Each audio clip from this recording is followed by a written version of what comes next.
¿Qué es pensar? Bueno, esa pregunta concierne efectivamente a la filosofía, pero habría que decir que es la pregunta imposible. Y en ese sentido es bueno recordar las palabras que decía un filósofo alemán, Martin Heidegger, allá por los años 50 del siglo XX, que justamente cuando se lo interrogó sobre esta misma pregunta, dijo que lo que más merecía ser pensado en estos tiempos problemáticos es el hecho de que justamente no pensamos. Ahora, esa afirmación me gusta entenderla a mí no como una respuesta a una supuesta alienación de la humanidad que no puede pensar o como una imposibilidad cognitiva de alcanzar la cosa del pensamiento. No se trata de eso, sino al contrario, me parece lo interesante es mostrar que la humanidad no ha alcanzado el pensamiento y que tampoco puede alcanzarlo. Es decir, lo que nosotros llamamos pensamientos en realidad son fragmentos psicóticos de un pensamiento exógeno que habita en nosotros. Nuestros pensamientos, lo que llamamos nuestros pensamientos, no nos pertenecen, son el fruto de algo extrahumano. Ahora, la humanidad, desde sus comienzos filosóficos, se ha empeñado justamente en alcanzar el pensamiento. Y probablemente ese sea una especie de destino. La paradoja será que cuando alcance la humanidad el pensamiento, si es que lo alcanza, entonces habrá dejado de ser humana. Y por lo tanto entraremos en un periodo completamente impredecible para nosotros hoy. ¿Qué es la espectrología? La espectrología, en la definición que le doy yo, se inscribe dentro del proyecto filosófico llamado de la comunidad de los espectros. Ese es un término, la comunidad de los espectros, que fue acuñado por un filósofo, Immanuel Kant, y que efectivamente hablaba de que si hay que pensar los espectros, hay que pensarlos como una comunidad política.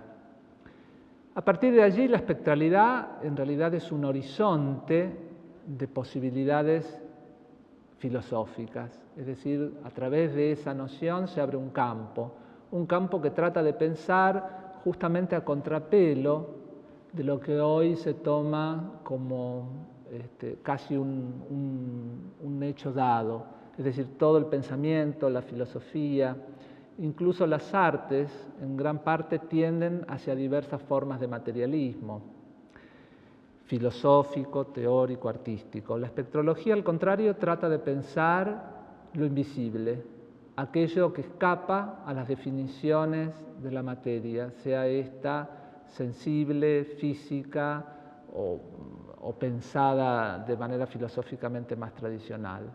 La espectrología busca justamente aquello que no puede ser aprendido, aquello que escapa a toda determinación material y aquello que escapa a toda posibilidad de una filosofía de la visión.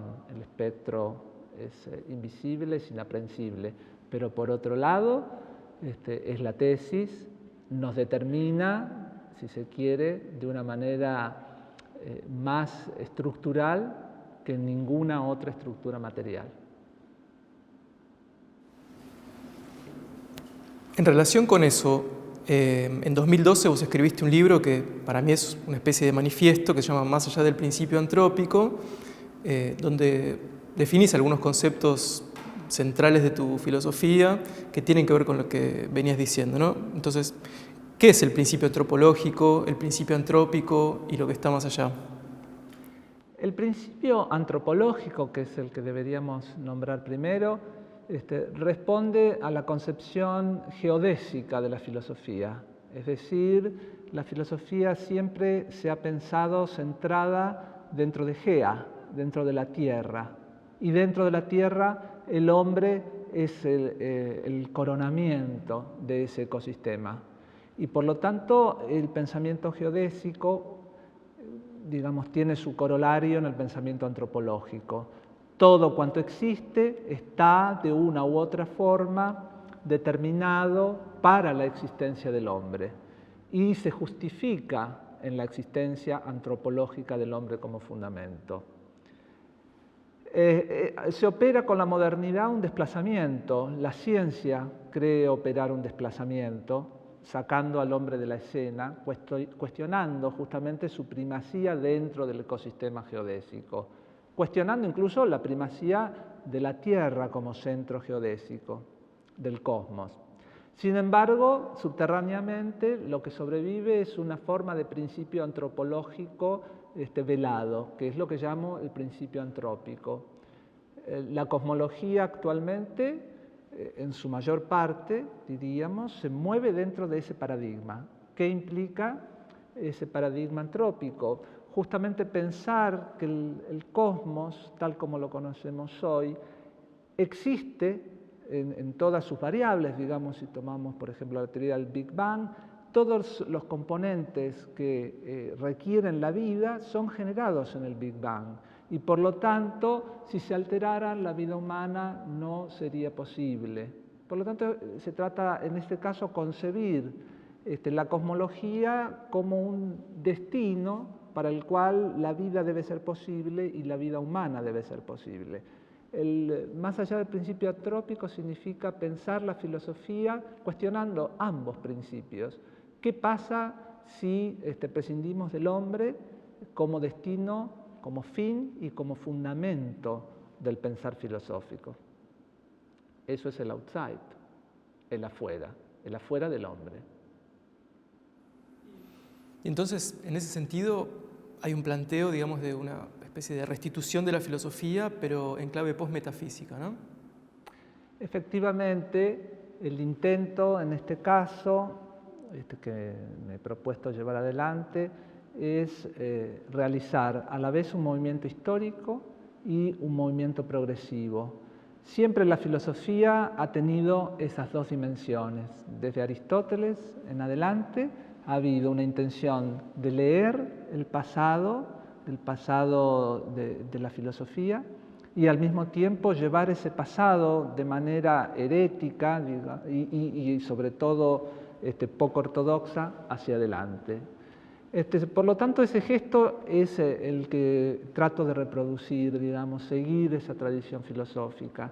Por lo tanto, por un lado, rehabilitar la metafísica significa leer nuevamente ese pasado metafísico, pero leerlo significa que no podemos reiterarlo del mismo modo en que fue enunciado. ¿Por qué no podemos hacerlo?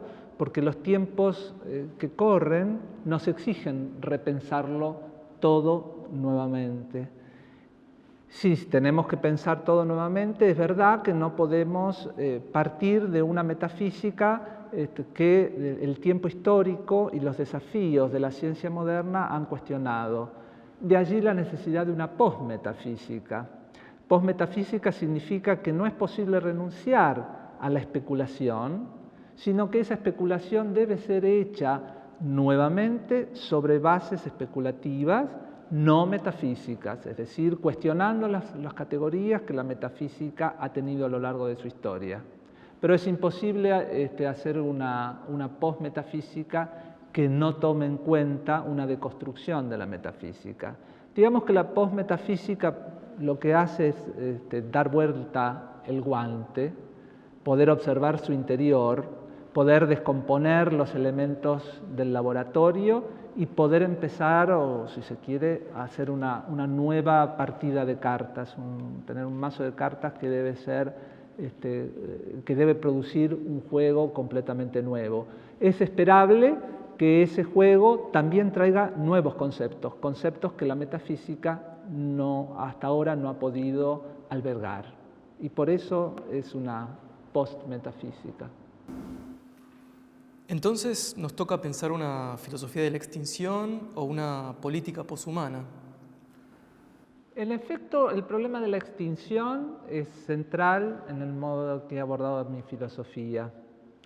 Tiene, sin embargo, dos aspectos. El primer aspecto corresponde a un experimento mental y para el cual me he inspirado en la filosofía del siglo XVII.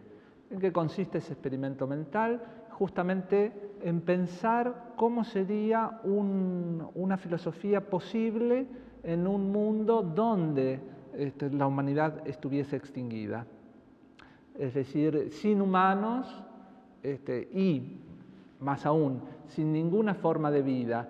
¿Es posible pensar una filosofía y puede desde la filosofía pensarse una extinción absoluta, desde una extinción absoluta? Eso por un lado, pero por otro también tiene el concepto una evocación del problema de la extinción que en este momento enfrenta el ecosistema terrestre. Eso no es una visión que deba ser pensada como pesimista, digamos, porque tiene un costado apocalíptico. Sin embargo, la apocalíptica es una de las formas más radicales de la política. Contrariamente a lo que suele creerse, no es algo despolitizado, al contrario. Y pienso que la historia debe ser leída en cierta forma bajo sus signos proféticos. Desde el siglo XII, por ejemplo, en adelante, los medievales, los renacentistas, no dejaron de decir que el mundo iba a terminar. La ingenuidad de los historiadores muchas veces les hace decir que fracasaron en esos pronósticos, pero al contrario, tuvieron toda la razón. El mundo medieval se extinguió completamente, las profecías eran ciertas.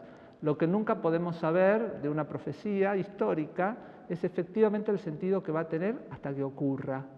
En este caso, el mundo medieval pereció ante el Renacimiento, es decir, pereció ante el capitalismo. Ahora estamos en una situación similar, desde la Darknet hasta Silicon Valley o en las márgenes de las metrópolis contemporáneas, se habla nuevamente del peligro de la extinción planetaria. Pero ese también significa que estamos hablando del peligro o de la inminencia de la extinción del modo capitalista de producción y del modo capitalista de estructuración de la cultura. Estamos en el alba de una nueva civilización.